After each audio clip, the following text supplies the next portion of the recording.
So let me do the thingy. I need to do that, and yes, that and that, and here we go. So it's 1 hour 32 minutes in the stream, just so I know when to cut and where to cut. And just give me a second. Excuse me. All right. So last time, yesterday, we've ended at verse 80, آية 80, verse 80, آية 80, depending on how you want to translate it. And actually the chapter ended at 82. I just checked that right now. So we're gonna start from 80. And we're gonna be reading until, just let me make sure here, until verse 111 in the next surah, inshallah. So we're gonna do that. We are gonna do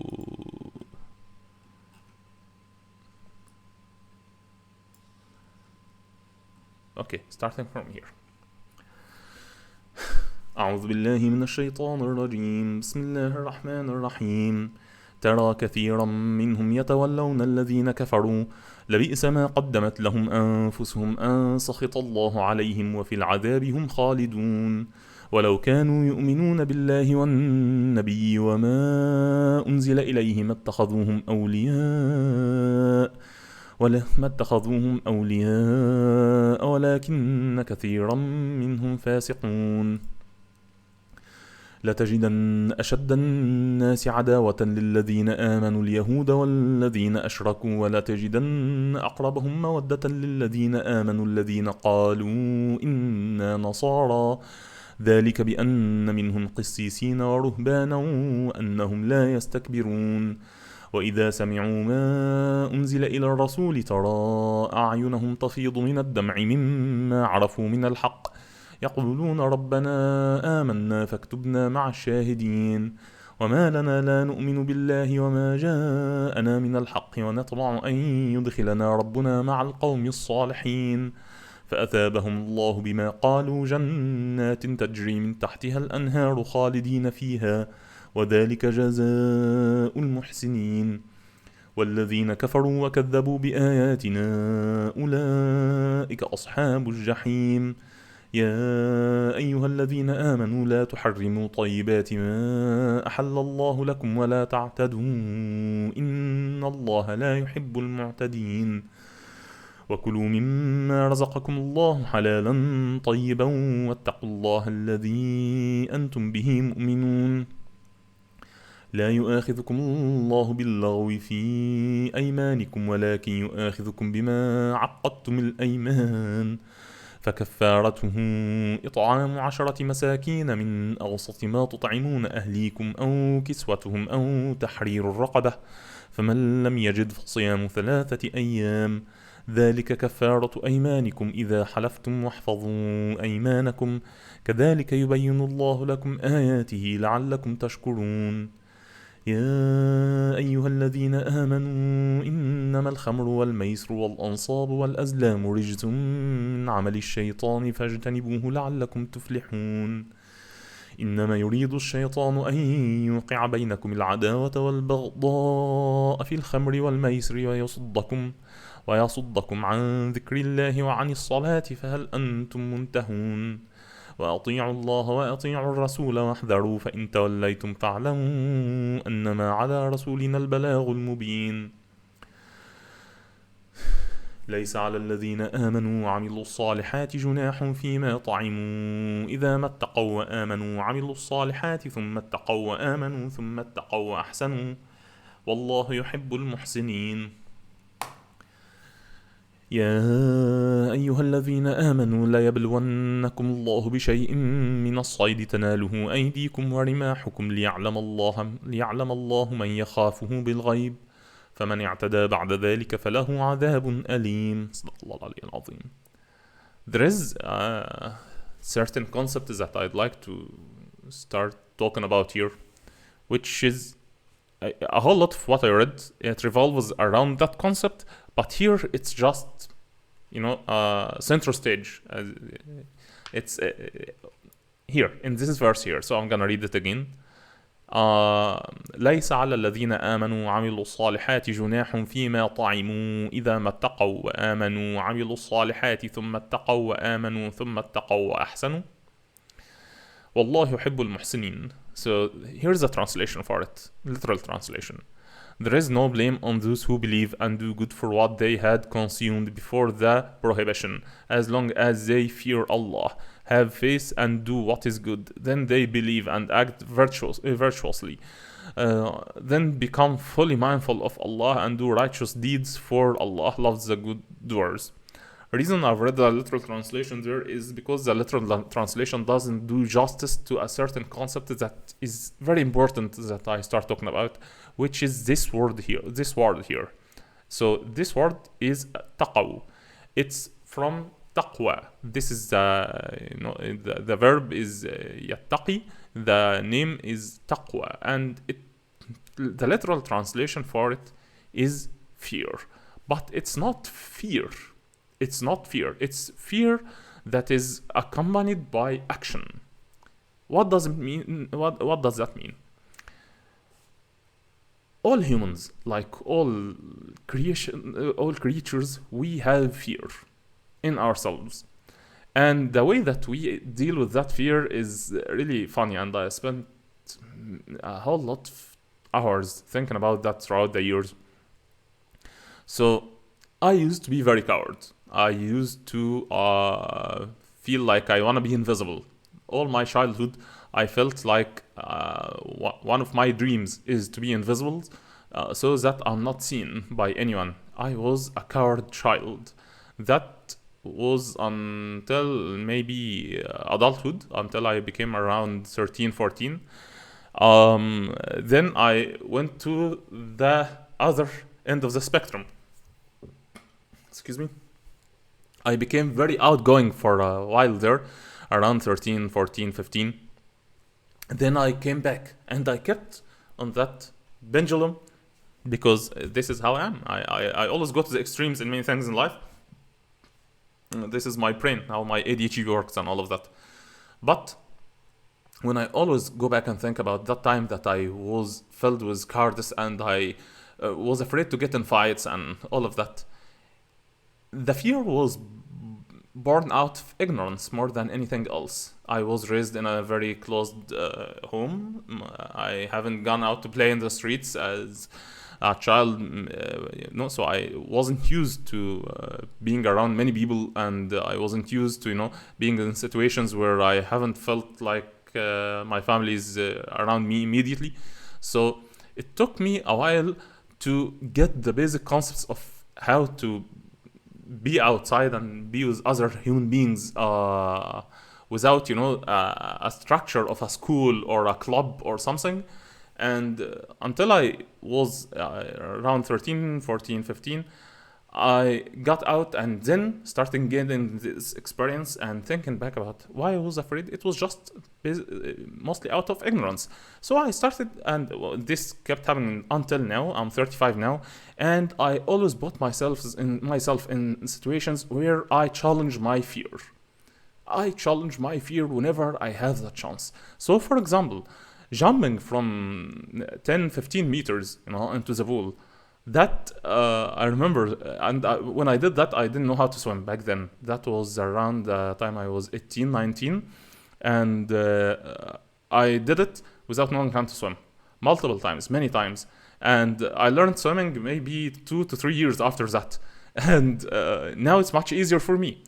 There's always fear when I do some cliff diving or something like that, and I do it whenever I have a chance.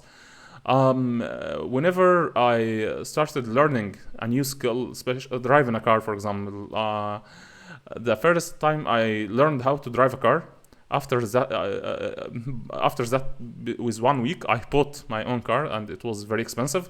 After that, with 1 week, I was driving on one of the most crowded, most dangerous roads in Egypt, all of Egypt. and my brother was sitting just right beside me, and my brother was terrified.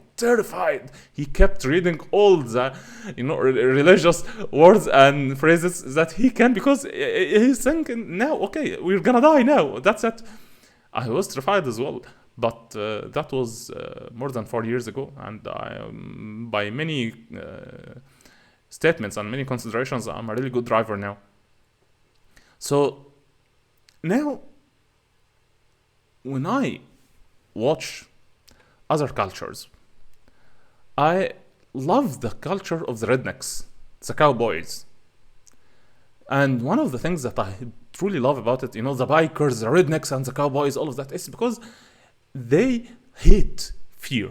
There is a similar culture here in Egypt, it's the culture of the tribe mainly. It's all born from the tribal mentality, and that tribal mentality is when you feel like you and your peers around you can go through anything and destroy anything that you want to destroy, and no one can ever stand in your way, guys, and you can do everything and anything. That tribal mentality is one of the core principles in most all societies. You need to have guys like that. And in the military, in the gym, when I'm in the gym, and we keep checking each other in the gym. Yeah, I know that this place can be. If I get in a fight, that bro is gonna be with me. If I get in a fight, that bro isn't gonna be able to do shit. We in the gym, we all do that. Now, does that mean that fear is a bad thing? And no, because here's the thing. Many consider me right now to be a courage, brave person, because they've seen me challenge my fear every chance I get it. But I know that deep down I am terrified all the time. Not most of the time, it's all the time. And as I said before, fear is born out of ignorance. Fear accompanied by action is born out of knowledge. And that's a huge difference. So, my brother doesn't know how to swim yet. That's because he's terrified of the water. But that's a fear that is not accompanied by action. Now, all humans are afraid. The most courageous human being and the most brave human being you can see, he's afraid, terrified. But the reason that you think that he's brave or courageous is because he takes action, and that action that he takes is equal to the amount of fear that he feels. Now, what that action is. So my brother take action. Sorry if I'm talking about him now, but he knows that I'd love for him to start learning swimming and driving and stuff like that. So he's courageous in other stuff. So the actions that we take, it's either running away from that fear, sedating ourselves, rationalizing, arguing with ourselves just not to face the thing that we're afraid of or do the thing that we're afraid of, or challenging that fear and actually doing the thing that needs to be done. Now let's talk about fear from God. Should we be afraid of God? And the answer is an astounding yes, if you are actually thinking about that fear. So let me explain that. We started explaining that whole journey by how we live our lives as a product of our society. And when we see the society around us values something, we ourselves grow up to value that thing, thinking that all of our lives revolves around that thing. And the current version of the world that we live in right now, it values money over everything else. As a result, money is the god that almost everyone around you worships right now, even if they don't know it. And how do I say that with such confidence? What drives them to do anything in their life? What drives their actions? Simply, they wake up, they go to work, wanting to get as much money as possible. They want to study things just to work with those things to get money. They want to invest to get money. They want to buy to get value. They want to sell to get money, and so on and so on. Money is the driving force for their actions, right? And here's the thing. Because money is such a, I hate to use the word devilish here or evil construct, but money is one of the cheapest things in this universe. It's one of the easiest tools to be used to keep someone enslaved. And as long as that someone is enslaved, they're not gonna fear anything else other than that weapon, that tool, that rope, that, what's it called? Lasso, that used to drive slaves. Now let's assume that we take away that fear. Let's assume that this slave, we take him and alright, you have those $5 million in your bank account. Sometimes fear makes you paralyzed because sometimes I think that what is gonna happen is the worst scenario. Yes, but here's the thing. That paralysis that you feel is just your mind taking action not to keep thinking, because if you actually keep thinking you will find that you should take action. Paralysis, what basic creatures and animals do, because they do that as well. That's because they escaped from the reality. For that, okay, we're gonna be eaten, so they get paralyzed. This is a form of escaping, taking action by thinking, okay, it's just gonna go away if I. And our minds keep feeling that. I suffered from anxiety for a long time, and anxiety is one form of that fear. Here I'm talking about the pure form of that fear and how we should think about what we're afraid of in our lives and why we should fear God and how should we fear God. Because fear is something, again, I said it should be accompanied by action, and the how is really important here. So we all worship something. There is no human being that doesn't worship something. If you don't worship God, if you don't worship Allah, you worship something. Please, if that term is so hard for you to accept, or think, no, I am the freest human being alive, then you worship yourself, bro. The only way that I'll believe that you are totally free and you don't worship anything at all, if you are in control. That's how it is. No free person cannot be in. If you're free, you have to be in control. Otherwise, you're not free, right? So what is it that you're in control of? If you think about it, you will find that claim that nothing can control me whatsoever is just an idiotic claim because you simply don't see enough or you haven't thought about your life enough. You can't control nothing whatsoever. As a result, that thinking that you are in control, that delusion that you are in control, is you worshipping your ignorance, you worshipping your psyche, yourself, which is a terrifying way to live your life. Now, if you're not gonna worship yourself, you need to worship control. And this is why many worship money. They worship it, all their life is just living for the purpose and the sake of money. And as I said, those are slaves. I'm really sorry to use that term. Now, let's assume that they get free. And okay, now they have the money. They're gonna start, if they don't know about Allah or religion, or if they haven't thought about it, they're gonna move from worshipping money to worshipping themselves first, because they're gonna chase every pleasure and instinct there is until they are full. And let's assume that none of those pleasures or instincts, or they're not gonna eat until they die, they're not gonna sleep with as many women until they die. Let's assume that they survive that stage. Then they're gonna move to the stage of, alright, what's out there? They're gonna chase success.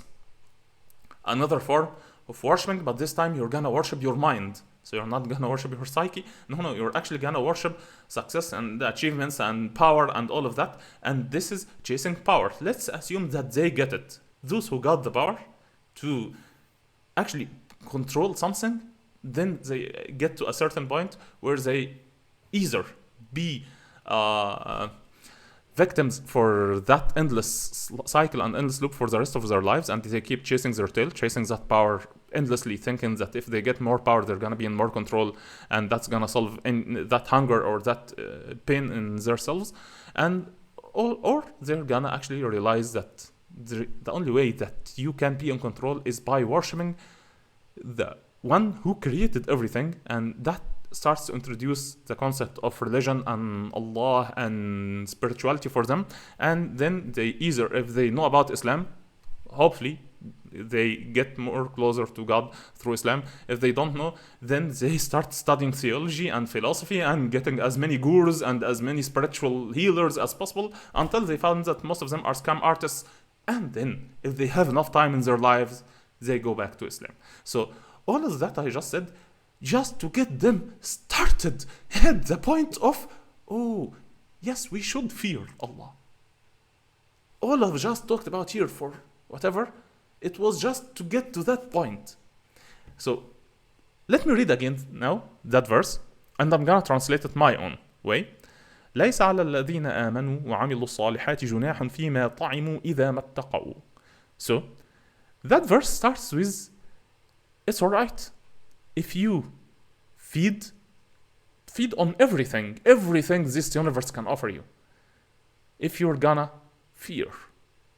So here is that part. All I've just talked about right now, it was just this part, to get to that first level of fear, because as you're gonna see right now, there are multiple levels. This word repeats here, 1, 2, 3. So all I've just talked about is to get to this first level. Now what happens? When you start to understand that, yes, okay, I worship and I fear. What fear here means, it's not fearing that something terrible is gonna happen. We don't feel that something terrible is gonna happen. Again, as I said, when we see the water, under 15 meters underneath us, we don't fear that we're gonna drown. We don't fear that we're gonna, because again, if you start imagining drowning by itself, it's not the same as fear, that fear that you feel while you're about to jump. You don't fear that you're gonna hit the water and crash or something, because again, if you start imagining just getting in a car accident or something, it's not as terrifying as that. You're fearing the action that is needed to be taken there. And that fear, you can employ it, face it, and take the leap. And I think about leap of faith as some sort of those terms, as those meanings. So you can do that, or you simply can keep being paralyzed, keep running away, turn back. So when we think about God, about Allah, and realize that there is one Allah, that actually we should never fear the concept of money ever again. That doesn't mean we shouldn't seek it. There is a whole other thing there, but we shouldn't be afraid, because in the most amazing, one of the most amazing things that God tells us as Muslims and as humans, that so I want to find the translation for word rizq here. Whatever you're gonna get in this life, you're gonna get in this life. If in this life you're gonna get $5 million, you're gonna get those $5 million. So the examples that God gives here about that God gives to the birds whatever they're gonna get, and even if it was underneath the earth, the bird will be able to fly and keep digging until they find that worm that they're gonna eat. And if you believe that and you actually start doing whatever it is that you wake up, fly and dig the earth, you're gonna find the worm that you need to eat. You have to take the action. But here's the thing, you take the action not fearing that if I don't do that, I'm not gonna survive. No, you take the action believing that you should be doing it, and the worm is a byproduct of that action, because you need to get the energy to do something else. Because as I said, that here is not the end game. It's not the last level. There are other multiple levels after that. You realize those levels once you understand. All right, so God told us that, or God instructed us, He taught us all of that knowledge now. And now I know about the existence of Allah subhanahu wa ta'ala, the existence of the message that He sent to His messengers and His prophets. And I started reading and I started learning and all of that. And then you're gonna start fearing that, how can I live my life not knowing. I need to know more. And am I doing what I should be doing? Then you're gonna start feeling as if you're being judged and measured every second and every moment of your life. You're not afraid of punishment. Here's the thing. Fearing punishment exists in Islam, of course. Because there must be consequences or this life won't make any meaning whatsoever. But you're afraid of the enormity and the grandeur and the amount of knowledge and awareness that you just discovered.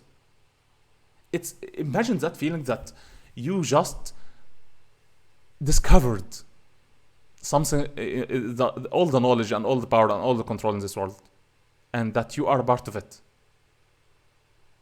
That feeling that you're fearing, that you feel inside of you, that fear of not being what you should be not doing what you should be doing, that's the first level here. Fearing the punishment is something that we acquire much later after that. In this level, you don't. If you start introducing Islam or religion to someone and start telling them that you should worship God because you should be afraid of going to hell, that by default, because you're talking to a human being who has been repeated in the Quran multiple times, we as all humans are ignorant, we rush things, we like to argue. That's the default nature of the human being. So as a result, if you tell that someone, he's gonna challenge it. Nah, I don't care, I don't mind. And I've seen that over and over and over and over. Actually, one of the things that pains me is how it became a source of joking when you tell someone, by doing what you're doing right now, you should fear the judgment and fear Allah subhanahu wa ta'ala. So he tells you, nah, all the cool people are going to hell, so I want to be there as well. You know, we're gonna find DJ Khaled and Rihanna and all and such and such and such. That's how I don't know if they're joking or part of them actually believes that this is how they should be thinking and living their lives.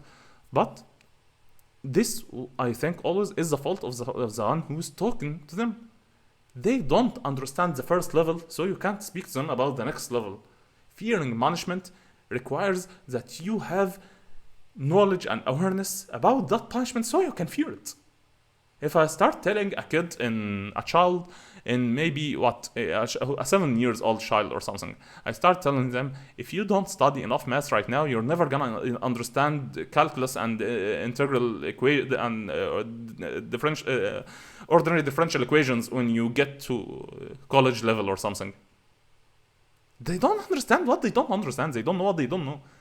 So that's not how you should be talking to someone. You need to first introduce to them the basic principles of mathematics. It's the same. So this is fearing punishment and fearing actually not being worthy. This is second level. This third level here is a whole other level. This third level, I don't think that I even am capable or prepared to talk about. Because this third level requires that I myself get to a certain position where I act upon most of the information that I know now. I haven't done that yet. And here's the thing. One of the easiest or cheapest lines that you hear when someone starts, I don't talk to someone, trying to bring them to religion. I don't do that in real life, by the way. But sometimes they ask me about what I do in my life, and when I tell them that I'm a devout Muslim and stuff like that, so they start telling me, yeah, but you hear music, you listen to music, for example, and there are many opinions and many fatwas and stuff like that about why we shouldn't do that. And they start telling me, yeah, but you watch movies and TV series and you play a whole lot of video games that most of them contain imagery and stuff like that. And here's the thing. Yeah, I'm not the best. I know that. I do many bad, wrong things. But why are you concerned about where I am right now I'm not concerned about where I'm going. I know where I am, but the most important, I know where I'm going. I know where the direction of my compass is pointing toward. And I believe that the direction of the compass is more important about the place of the person, because, and it's repeated over and over, and we see it daily, there are many who have studied religion much more than me. They are professors, and they have been caught with their hand in the cookie jar, as you can see, as you can say, or they have been caught doing atrocious things. And when this happens, many come from the other side saying, you see, that's how all those sheikhs and all of those imams are there, and they generalize the whole thing and start pointing, saying that Islam doesn't protect you from committing those sins and stuff like that. And here's the thing: nowhere in the whole of Islam or religion or any textbook that has ever been written about Islam or in Islam or anything like that did it say that anyone who studies Islam is protected from ever committing sins. Or no, it's exactly the contrary to that. It's the opposite to that.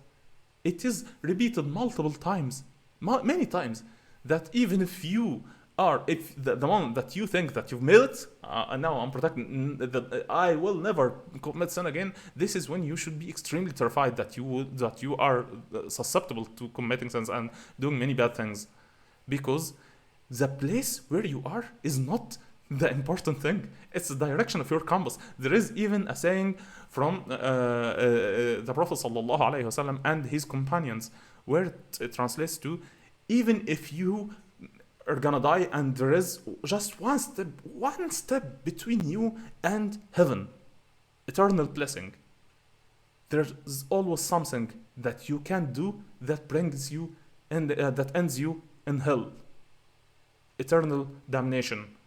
And when we read that and we learned that as children, I kept thinking, wow, really? It's like, losing at the last second? How can that be? But I grew up and I understood what's more important than the place where you are.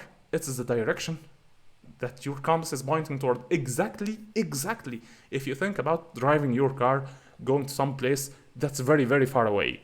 Imagine that after, if that place is 500 kilometers away, for example, after driving for 500 kilometers, and there, exactly, you can see the gates of that place. But then, while you're driving at full force, full speed, you suddenly turn your car 180 degrees and start driving the other way. You're gonna get in an accident. You're gonna get an accident. It's the same. The direction where you're going is more important than the place you are right now, and understanding that and becoming that that source of judgment over yourself is in here and in here and in here. So yeah, that's a whole lot of words there about a concept that I think is extremely important, but let's continue. أعوذ بالله من الشيطان الرجيم. بسم الله الرحمن الرحيم. يا أيها الذين آمنوا لا يبلونكم الله بشيء من الصيد تناله أيديكم ورماحكم ليعلم الله من يخافه بالغيب فمن اعتدى بعد ذلك فله عذاب أليم. يا أيها الذين آمنوا لا تقتلوا الصيد وأنتم حرم ومن قتله منكم متعمدا فجزاء مثل ما قتل من النعم يحكم به ذوى عدل منكم هديا بالغ الكعبة أو كفارة طعام مسكين أو عدل ذلك صياما ليذوق وبال أمره عفى الله عما سلف ومن عاد فينتقم الله منه والله عزيز ذو انتقام.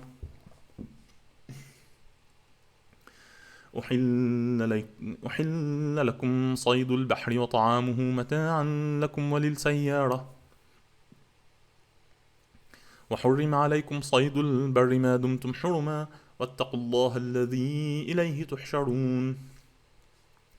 جعل الله الكعبة البيت الحرام قياما للناس والشهر الحرام والهدي والقلائد ذلك لتعلموا أن الله يعلم ما في السماوات وما في الأرض وأن الله بكل شيء عليم. اعلموا أن الله شديد العقاب وأن الله غفور رحيم. ما على الرسول إلا البلاغ والله يعلم ما تبدون وما تكتمون. قل لا يستوي الخبيث والطيب ولو أعجبك كثرة الخبيث فاتقوا الله يا أولي الألباب لعلكم تفلحون. يا أيها الذين آمنوا لا تسألوا عن أشياء إن تبد لكم تسؤكم وإن تسألوا عنها حين ينزل القرآن تبد لكم عفى الله عنها والله غفور حليم. قد سألها قوم من قبلكم ثم أصبحوا بها كافرين. ما جعل الله من بحيرة ولا سائبة ولا وصيلة ولا حام ولكن الذين كفروا يفترون على الله الكذب وأكثرهم لا يعقلون. وإذا قيل لهم تعالوا إلى ما أنزل الله وإلى الرسول قالوا حسبنا ما وجدنا عليه آباءنا أولو كان آباؤهم لا يعلمون شيئا ولا يهتدون. يا أيها الذين آمنوا عليكم أنفسكم لا يضركم من ضل إذا اهتديتم إلى الله مرجعكم جميعا فينبئكم بما كنتم تعملون. يا أيها الذين آمنوا شهادة بينكم إذا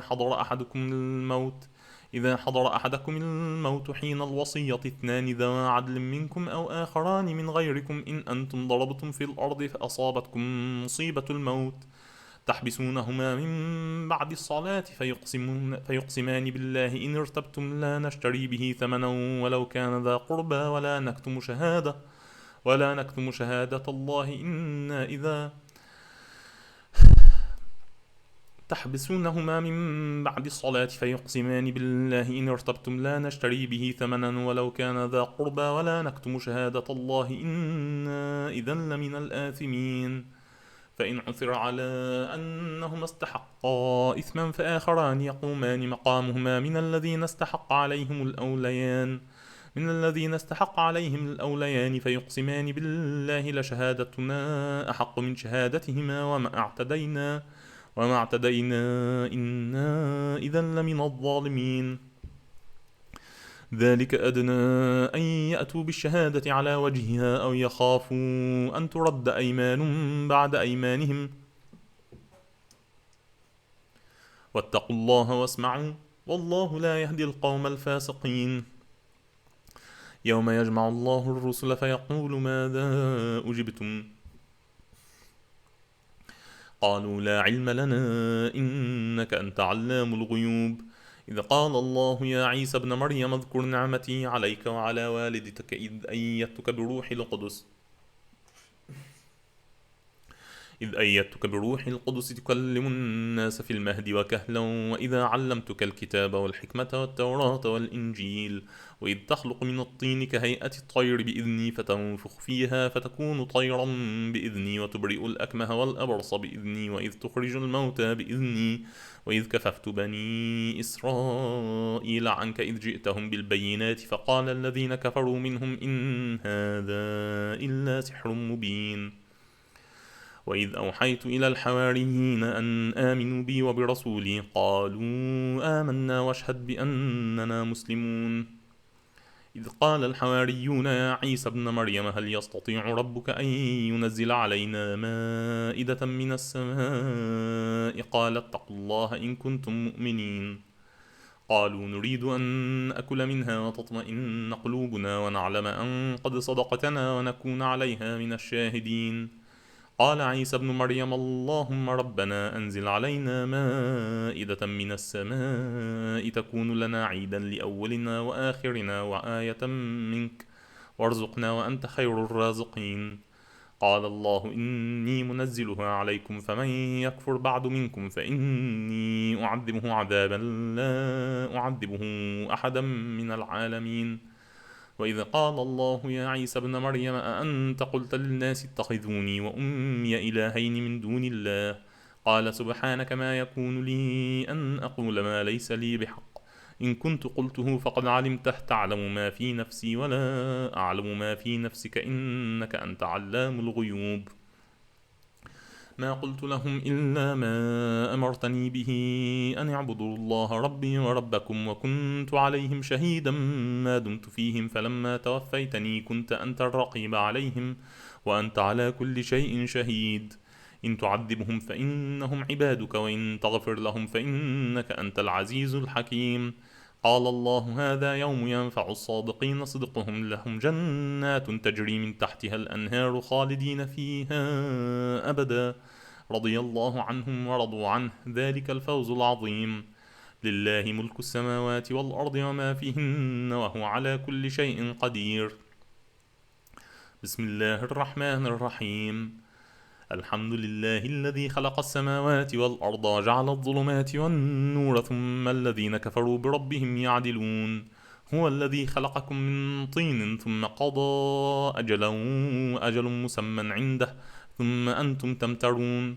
وهو الله في السماوات وفي الأرض يعلم سركم وجهركم ويعلم ما تكسبون وما تأتيهم من آية من آيات ربهم إلا كانوا عنها معرضين فقد كذبوا بالحق لما جاءهم فسوف يأتيهم أنباء ما كانوا به يستهزئون ألم يروا كم أهلكنا من قبلهم من قرن مكناهم في الأرض ما لم نمكن لكم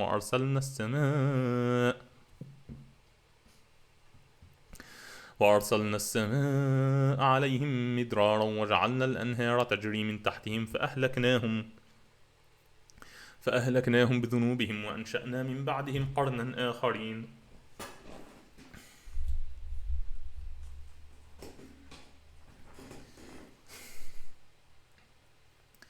ولو نزلنا عليك كتابا في قرطاس فلمسوه بأيديهم لقال الذين كفروا إن هذا إلا سحر مبين وقالوا لولا أنزل عليه ملك ولو أنزلنا ملكا لقضي الأمر ثم لا ينظرون ولو جعلناه ملكا لجعلناه رجلا وللبسنا عليهم ما يلبسون ولقد استهزئ برسل من قبلك فحاق بالذين سخروا منهم ما كانوا به يستهزئون قل سيروا في الأرض ثم انظروا كيف كان عاقبة المكذبين صدق الله العلي العظيم.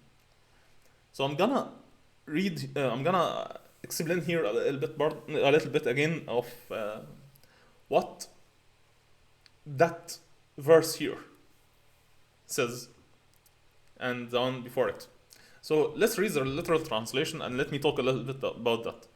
They say, why has no visible angel come with him?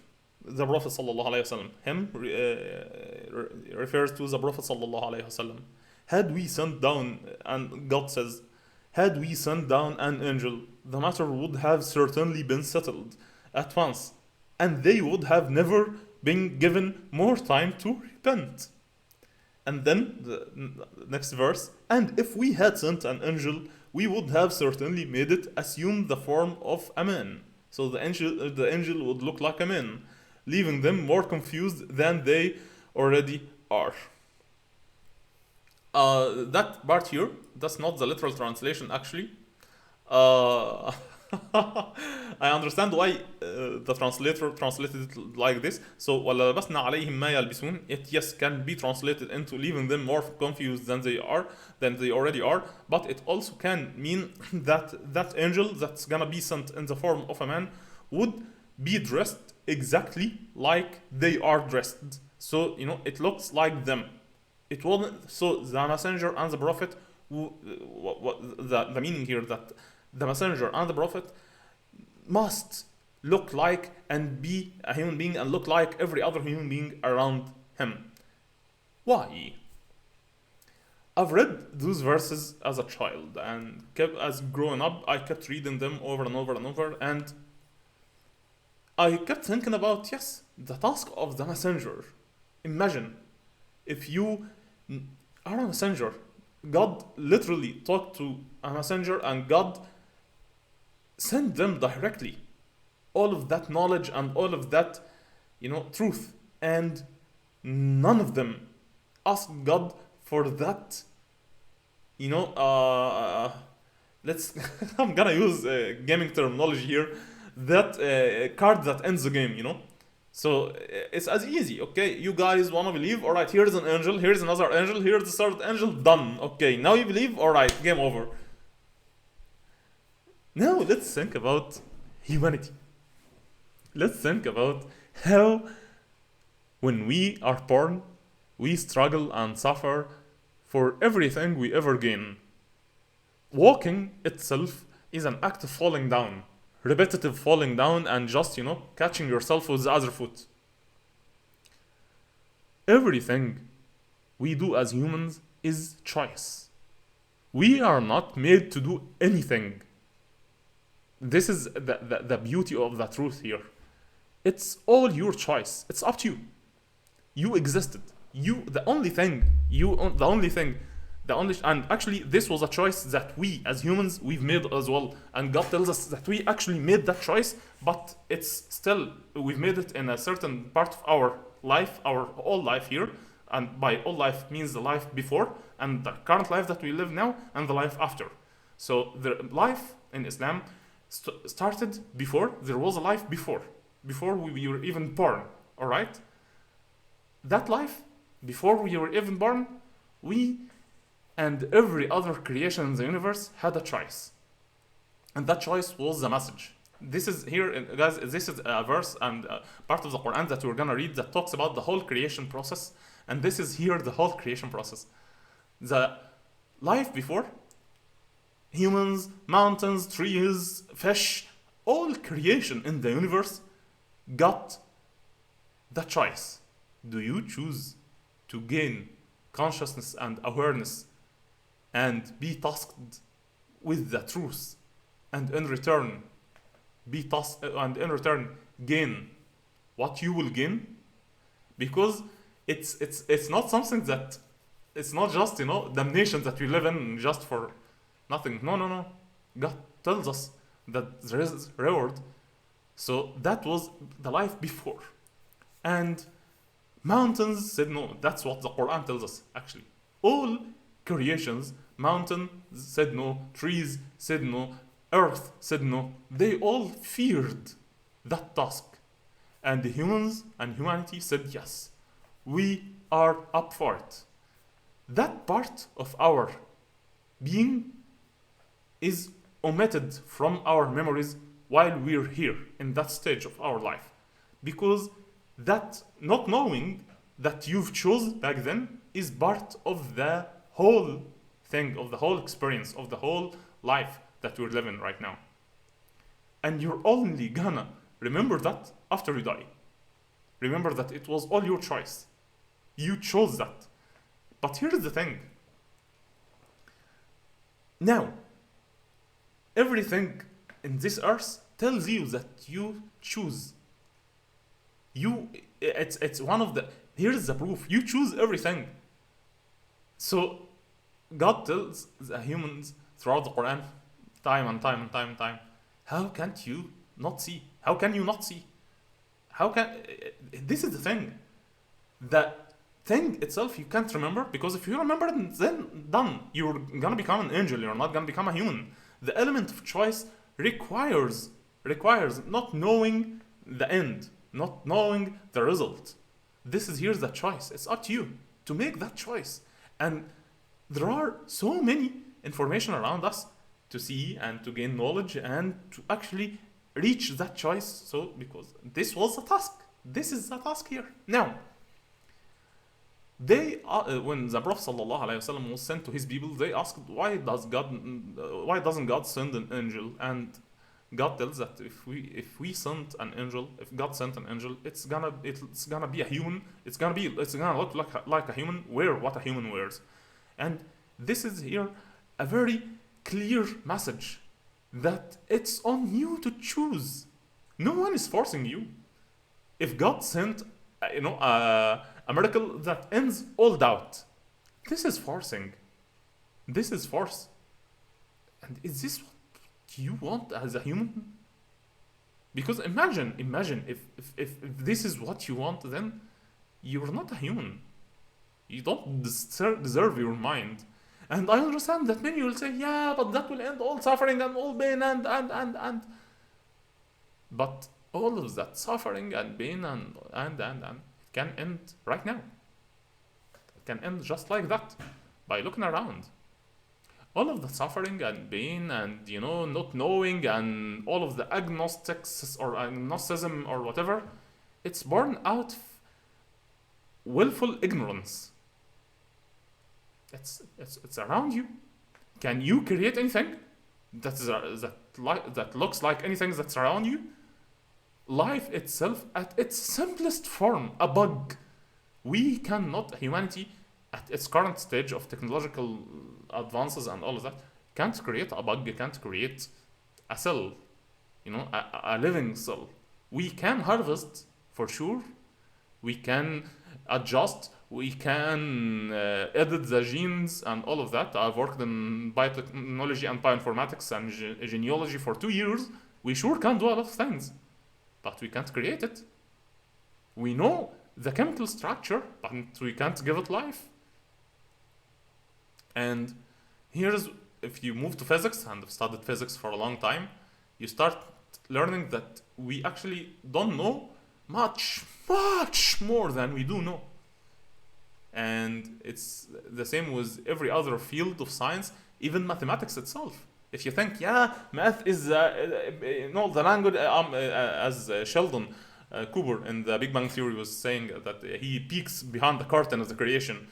Nah, bro. Math builds on if you think of terms of math by itself, you understand that it's incomplete. And anyone who's actually started thinking about those questions, they can go crazy, which I've done for a while.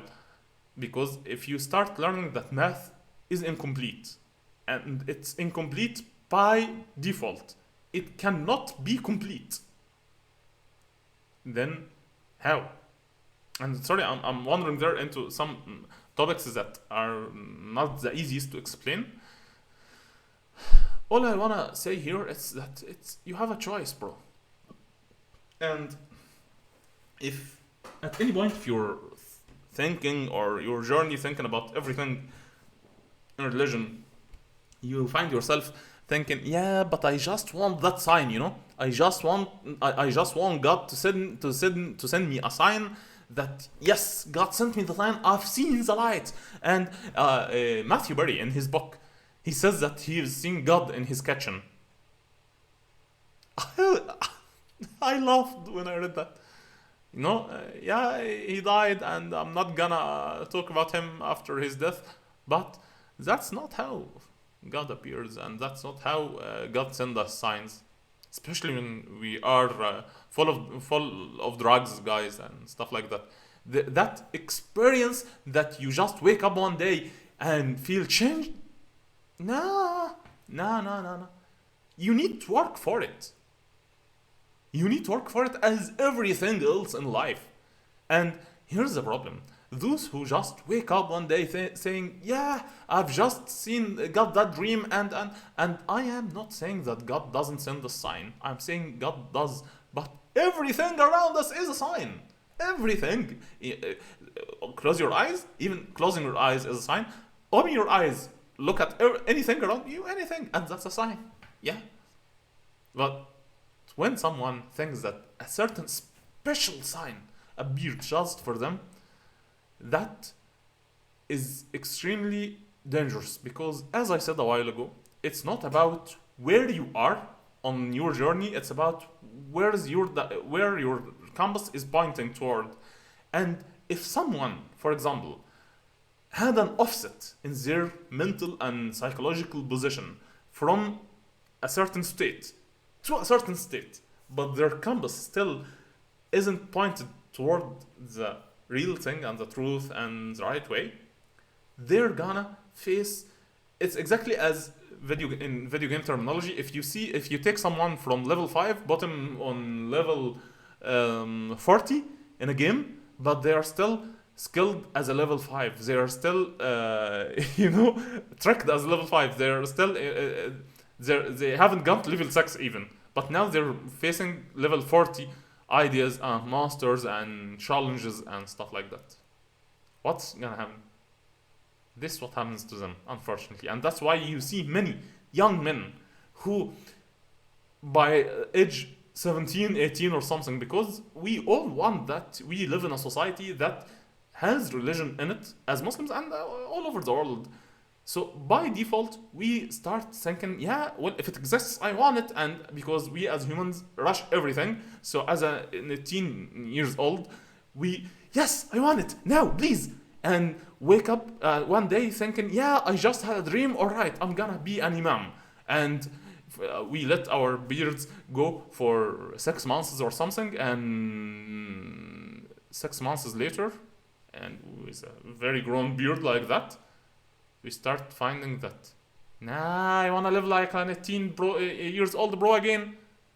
You haven't been prepared before for the life of someone with that beard, bro. And what happens?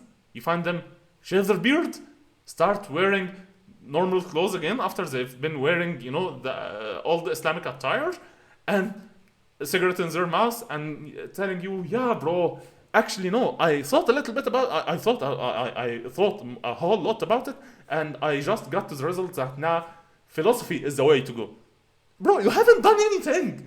You just you just woke up one day thinking that, all right, I just got a sign, and you moved to level 50 in the game while you were still level 5. You need to take it easy, take it gradually, build the right way. And yeah, you need to work for it. Even your ideas and your thoughts and your beliefs, you need to work for them. God created us and gave us the choice. We choose, and choice is always accompanied by action. Take the action. And it's exactly like going to the gym. It's my New Year's resolution. I went to the gym. 3 months later, I see no muscles, bro. So I leave the gym and go to KFC. Nah, you need to put work for years before you start seeing something. Let me continue. أعوذ بالله من الشيطان الرجيم. بسم الله الرحمن الرحيم.